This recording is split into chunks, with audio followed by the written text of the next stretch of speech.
ಎಲ್ಲರಿಗೂ ನಮಸ್ಕಾರ. ಇವತ್ತಿನ ಕ್ಲಾಸ್ನಲ್ಲಿ ಅಂದರೆ 26ನೇ ಸಾಲಿನ ದ್ವಿತೀಯ PUC ವಾರ್ಷಿಕ ಪರೀಕ್ಷೆ ಪ್ರಶ್ನೆ ಪತ್ರಿಕೆ 3 ಮಾದರಿ ಉತ್ತರಗಳು. ಅಂದರೆ ಯಾವ ವಿಷಯದ ಬಗ್ಗೆ ಅಂತಂದ್ರೆ ಅರ್ಥಶಾಸ್ತ್ರ ವಿಷಯದ ಬಗ್ಗೆ ಮಾಡೆಲ್ ಕ್ವಶನ್ ಪೇಪರ್ ಐತಿ. ಮತ್ತು ಅದೇ ರೀತಿ ಅದಕ್ಕೆ ಆನ್ಸರ್ಸ್ಗಳೇನಪ್ಪ ಅಂತಂದ್ರೆ ಯಾವ ರೀತಿಯಿಂದ ನೀವು ಬರೀಬೋದು ಅಂತಕ್ಕಂಥದ್ದು ಇವತ್ತಿನ ಕ್ಲಾಸ್ನಲ್ಲಿ ತಿಳ್ಕೊಂಡು, ಅಂದರೆ ಇದು ಕನ್ನಡ ವರ್ಷನ್ ಮತ್ತು ಇಂಗ್ಲೀಷ್ ವರ್ಷನ್ ಎರಡರಲ್ಲಿ ಏನಪ್ಪ ಅಂತಂದ್ರೆ ಅಪ್ಲೋಡ್ ಮಾಡಿರ್ತೀನಿ. ಸರಿಯಾದಂತ ನೋಡ್ಕೊಂಡು ಹೋದಲ್ಲಿ ಅದಲ್ಲಿ ನಿಮಗೇನಪ್ಪ ಅಂತಂದ್ರೆ ಔಟ್ ಆಫ್ ಔಟ್ ಬೀಳುವಂಥ ಸಾಧ್ಯತೆ ಜಾಸ್ತಿ ಇರ್ತದೆ. ನೋಡಿ, ಮೊದಲನೇದಾಗಿ ಪ್ರಶ್ನೆ ಶುರು ಮಾಡೋಣ.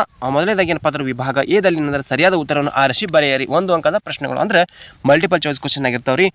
ಮೊದಲನೇ ಪ್ರಶ್ನೆ ನೋಡ್ರಿ, ಒಂದು ಆರ್ಥಿಕತೆಯು ಕೊರತೆಯ ಸಂಪನ್ಮೂಲಗಳು ಏನಾಗಿರ್ತದೆ ಅಂದರೆ ಡ್ಯಾಶ್. ಉತ್ತರ ಸ್ಪರ್ಧಾತ್ಮಕ ಬಳಕೆಯನ್ನು ಹೊಂದಿದೆ ಅಂತಕ್ಕಂಥದ್ದು ಇಲ್ಲಿ ಉತ್ತರ ಆಗಿರ್ತೈತಿ. ನೆಕ್ಸ್ಟ್, ಆದಾನಗಳು ಮತ್ತು ಉತ್ಪನ್ನ ನಡುವಿನ ಕ್ರಿಯಾವಲಂಬೆಯನ್ನು ಸಂಬಂಧವನ್ನು ಹೀಗೆಂದು ಕರೆಯುತ್ತಾರೆ. ಏನಂದ್ರೆ ಉತ್ಪಾದನಾ ಬಿಂಬಕ.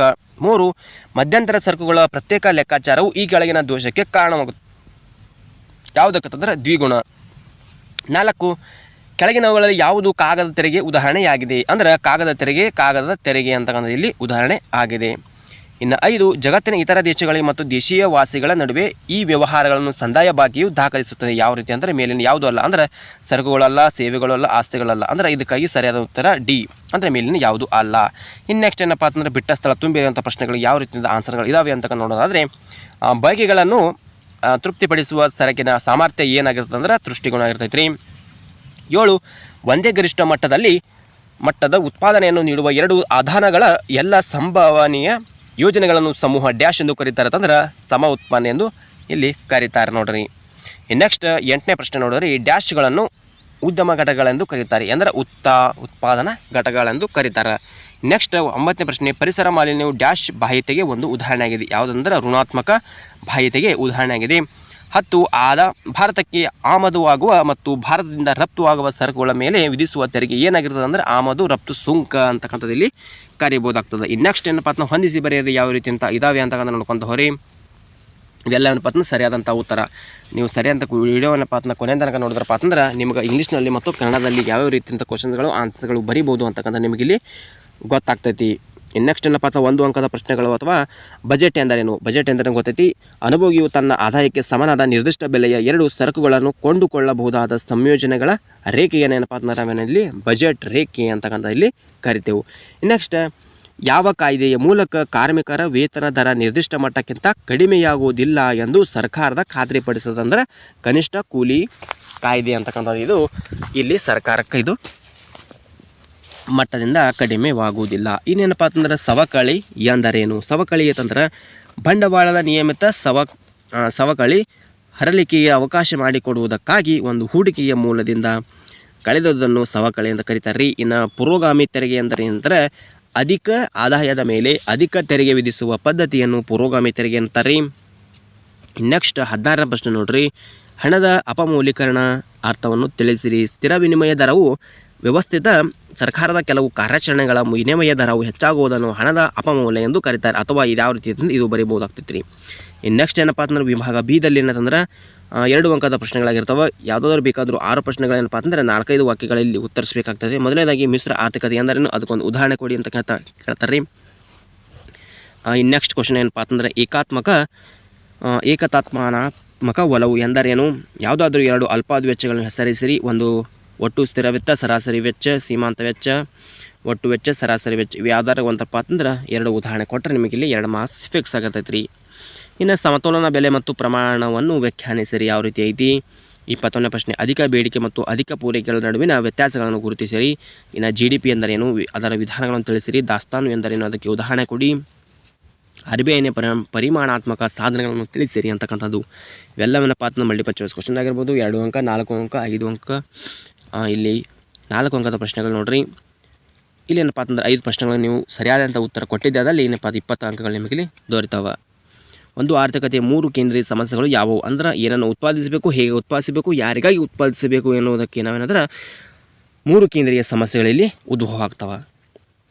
ಅದಕ್ಕೇನಂದ್ರೆ ನೀವು ಸರಿಯಾದ ವಿವರಣೆ ಕೊಡಬೇಕಾಗ್ತೈತಿ. ಯಾಕೆ ಶಾರ್ಟ್ ನೋಟ್ಸ್ ಐತಿ, ಇದು ಸರಿಯಾದ ರೀತಿ ನೋಡ್ಕೊಂಡು ಹೋಗ್ರಿ.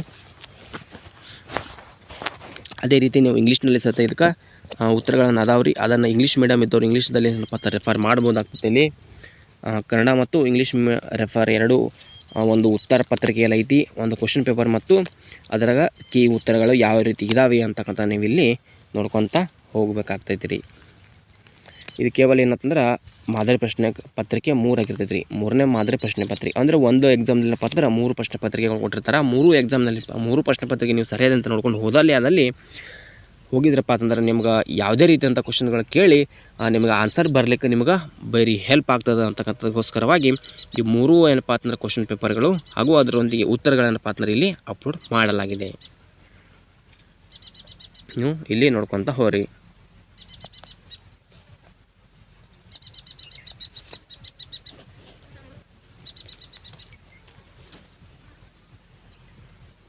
ಇದೇನಪ್ಪ ಅಂತಂದ್ರೆ ಇಂಗ್ಲೀಷ್ ಮೀಡಿಯಮ್ದಲ್ಲಿ ಕ್ವಶನ್ ಪೇಪರ್ ಯಾವ ರೀತಿ ಇದೆ ಅಂತ ನೋಡ್ಕೊಂಡು ಹೋರಿ. ಇಂಗ್ಲೀಷ್ ಮೀಡಿಯಮ್ ಇದ್ದವ್ರು ಇಂಗ್ಲೀಷ್ನಲ್ಲಿ ರೆಫರ್ ಮಾಡಿರಿ, ಕನ್ನಡ ಮೀಡಿಯಮ್ದವ್ರು ಇದ್ದವರು ಕನ್ನಡದಲ್ಲಿ ರೆಫರ್ ಮಾಡಿಕೊಂಡು ಎಕ್ಸಾಮನ್ನು ಬರೀರಿ.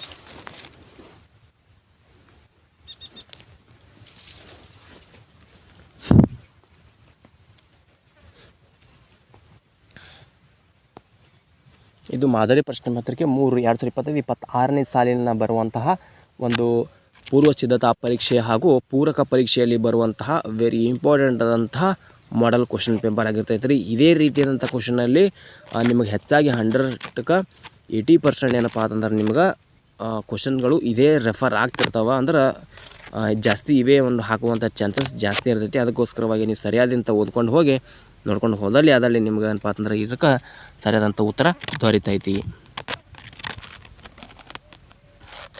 ಇಷ್ಟೇನಂತಂದ್ರೆ ಈ ಒಂದು ಅರ್ಥಶಾಸ್ತ್ರದಲ್ಲಿ ಬರ್ತಕ್ಕಂತಹ ಒಂದು ಮಾಡೆಲ್ ಕ್ವಶನ್ ಪೇಪರ್ ಅಂತ ನಾವಿಲ್ಲಿ ಹೇಳ್ಬೋದು. ಇದು 3ನೇ ಪ್ರಶ್ನೆ ಪತ್ರಿಕೆ.